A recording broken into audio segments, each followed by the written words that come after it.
kubwa kabisa na kisasa kabisa, ambapo hivi sasa kama mnavyoona hii ndio zege ambalo sasa limewekwa tayari kwa kujenga daraja. Lakini moja kwa moja mwenyekiti, hongera sana.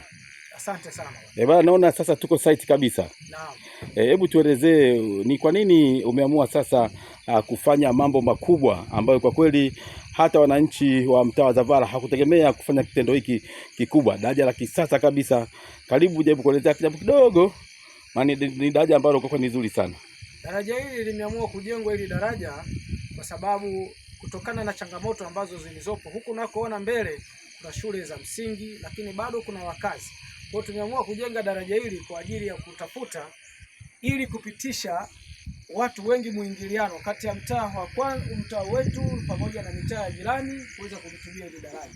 Mbele yako ni mtaa wa Mbondole ambao wao wenyewe wataenda kunufaika na daraja hili, lakini kuna shule ya msingi ambayo inahudumu, shule ya masista ambao wako hapa, maana yake ilikuwa ni changamoto kubwa kwa wananchi wetu, lakini kero hii imeenda kutatuliwa kwa kipindi hiki. Kwa hiyo bado naendelea kutoa shukrani kwa Mheshimiwa Rais wetu Rais wetu wa Jamhuri ya Muungano wa Tanzania, mama yetu Samia Suluhu Hassan, lakini pia kwa Mheshimiwa mkuu wa wilaya wetu kwa kutuona na mkurugenzi wa halmashauri kwa kuweza kutuwezesha hili daraja kupitia mpango wa TARURA. Daraja hili linajengwa chini ya mpango wa TARURA.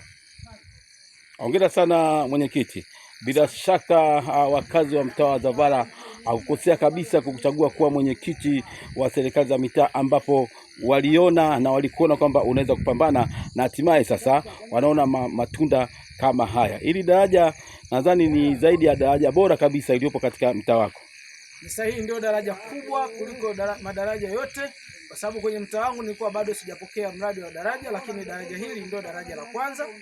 Kwa hiyo naamini ndio daraja kubwa ambalo linaloenda kuweka historia katika mtaa wangu kutokana na mazingira ambavyo yalivyokuwa, changamoto ya maji sasa inakuwa ni historia. Hapa patapitika masaa 24. Na daraja hili limejengwa kwa kiwango kwamba kuanzia tani 30 kushuka chini ndio zitakazo kwenda kutumia hili daraja. Amina. Shukrani. Karibuni sana.